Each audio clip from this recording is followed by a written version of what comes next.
साईं राम दोस्तों, शिरडी वाले साईंनाथ के चरणों में कोटि कोटि प्रणाम। आप सबका दिल से स्वागत है इस दिव्य कथा में, जहां हम सुनेंगे उस परम करुणामयी बाबा की अमर लीलाएं। जो सच्चे मन से एक बार भी पुकारे, उस पर बाबा की कृपा बरसती है। आज साईं बाबा के आशीर्वाद से आप तक पहुंचे हैं कुछ ऐसे अनुभव जो आपके हृदय को भाव विभोर कर देंगे। आइए हाथ जोड़ें और कहें, साईं राम, साईं राम, साईं राम, क्योंकि जहां साईं का नाम है, वहां चमत्कार अपने आप है। तात्या और साईं बाबा की अमर भक्ति कथा। भाग 1, माँ के आंसू और बाबा का वचन। शिरडी की गलियों में एक बालक था, तात्या कुट्टी नाम का, जो बचपन से ही शरारती मगर मासूम था। उसकी माँ बाईजा माई बाबा को अपने बेटे की तरह मानती थी और बाबा भी उन्हें माई कहकर बुलाते थे। बाईजा माई बाबा को रोज भोजन कराती थी, उनके चरण दबाती थी और तात्या भी बाबा के पास बैठकर मस्ती करता, बातें करता और बाबा की सेवा में लगा रहता। एक दिन बाईजा माई ने बाबा से कहा, बाबा, तात्या मेरा इकलौता बेटा है, इसके बिना मैं जीवित नहीं रह पाऊंगी। मेरी बस एक ही प्रार्थना है, मेरे मरने से पहले इसे कुछ न हो।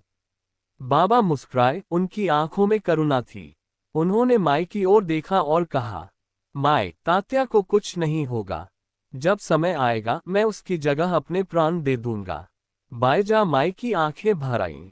वह जानती थी कि बाबा जो कहते हैं वो जरूर करते हैं, मगर कौन जानता था कि ये वचन एक दिन सत्य हो जाएगा। तात्या और साईं बाबा की अमर भक्ति कथा। भाग 2, मौत का बुलावा और बाबा का बलिदान। समय बीतता गया, तात्या अब जवान हो चुका था, मगर उसका बाबा के प्रति प्रेम बचपन जैसा ही था। वह रोज बाबा की सेवा करता, मंदिर में रहता और अपने दिन की शुरुआत बाबा के चरणों से करता। साल 1918, विजयादशमी का दिन, जब सारी शिरडी दीपों से जगमगा रही थी और भक्तजन बाबा के दर्शन को उमड़ पड़े थे। लेकिन उसी रात तात्या की तबीयत अचानक बिगड़ने लगी।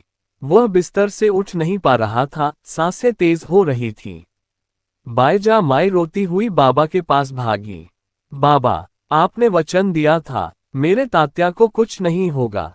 देखिए उसकी हालत कैसी हो गई है। बाबा शांत थे, मगर उनकी आंखें गीली थीं।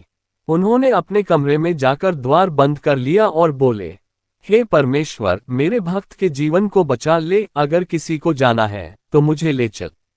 और फिर बाबा ध्यान में चले गए। दूसरी ओर तात्या की सांसें धीमी होने लगीं, मगर चमत्कार हुआ। जैसे ही बाबा ने गहरी सांस ली, तात्या की सांसें फिर तेज हो गईं। उसकी आंखें खुली और वह धीरे से बोला, बाबा। उसी क्षण बाबा के कक्ष में भक्तों ने देखा, बाबा बेहोश होकर गिर पड़े थे। और फिर 15 अक्टूबर 1918 की सुबह बाबा ने समाधि ले ली। उनका शरीर शांत था। उन्होंने हंसते हुए अपने भक्तों को विदा कहा था, मैं शरीर छोड़ रहा हूं, परंतु जो भी सच्चे मन से पुकारेगा, मैं वहीं उपस्थित रहूंगा। तात्या जीवित था। बाईजा माई के आंसू आज भी बह रहे थे, मगर अब वे आंसू कृतज्ञता और करुणा के थे। बाबा ने अपना वचन निभाया था। उन्होंने अपने भक्त के लिए प्राणों का बलिदान दे दिया था। तात्या और साईं बाबा की अमर भक्ति कथा। भाग 3, समाधि के बाद भी जीवित चमत्कार। शिरडी में सन्नाटा था। साईं बाबा ने देह त्याग दी थी, मगर भक्तों को लगता था जैसे वे कहीं गए ही नहीं। तात्या अब हर दिन समाधि के पास जाकर घंटों बैठा रहता। वह न खाता न पीता, बस बाबा को याद करता।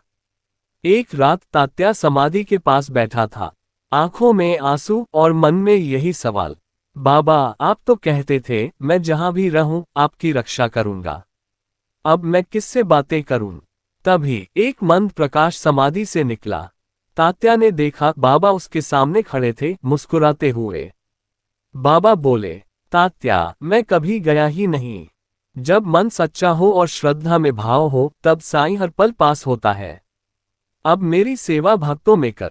जो दुखी आए उसे ढाढ़स दे, जो भूखा हो उसे अन्न दे, और जो खो गया हो उसे मेरा नाम दे।